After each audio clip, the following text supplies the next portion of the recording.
Here to break down the financial jargon being tossed around the street is Brian Sozzi, Chief Equity Strategist for NBG Productions and editor of the Decoding Wall Street Newsletter. Brian, good to see you.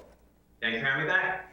So when analyzing companies, we hear a lot about free cash flow. What is it and why is it so important?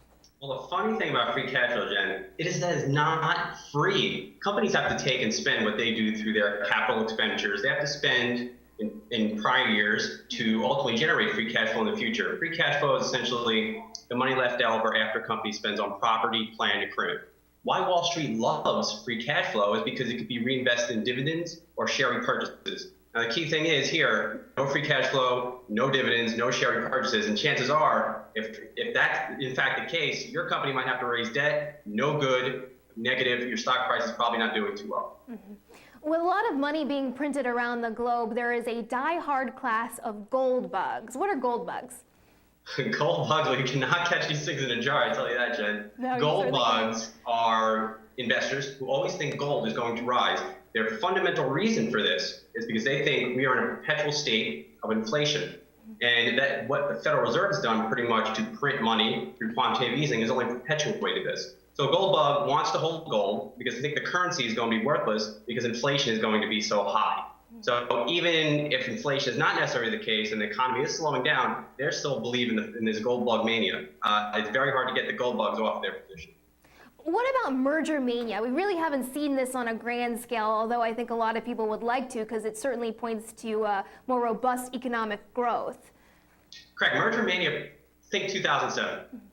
That's when you're waking up after a Sunday, you come back to work on Monday, and you're having companies buy out one another. Merger mania tends to happen and tends to feed on itself, and many companies are seeing attractive valuations in the marketplace. They can either buy a bolt-on business that they can do, maybe gives an opportunity in another market. They could buy a business that's in many respects like them or a competitor at a good price. But after a while, this starts to feed on it after a couple of weeks. And you'll see something called Merger Monday within Merger Mania, and that's when you really know this stuff is feeding on itself. Mm-hmm. What about blowout earnings? We hear this a lot in the context of Apple's earnings. They crushed, they had a blowout quarter. Well, nothing to do with Jersey Shore haircuts, I assure you that. Blowout earnings are when a company comes out of the blue and beats, in my opinion, about 10 cents or more. And we saw a lot of that in the first quarter. Companies didn't necessarily get the respect for it in their valuations. Stock prices went down. But if your company's beating by 10 cents or more, you must be doing something right on the sales or profit margin line, or at the very least, you've been repurchasing shares. Lower earnings are things that you want to see, but you have to be a best-in-breed company to be making that happen. All right, and last, mixed bag. We hear this term bandied about a lot in the context of economic data. For instance, manufacturing was strong, but initial jobless claims were a little bit on the weaker side. Yeah, I've never seen a mixed bag in my life, a mixed bag of anything, but in Wall Street, anything can happen. And a mixed bag is when economic data has no trend, meaning you might get a good jobs report, but the next week initial jobless claims are bad, pointing to employment deterioration.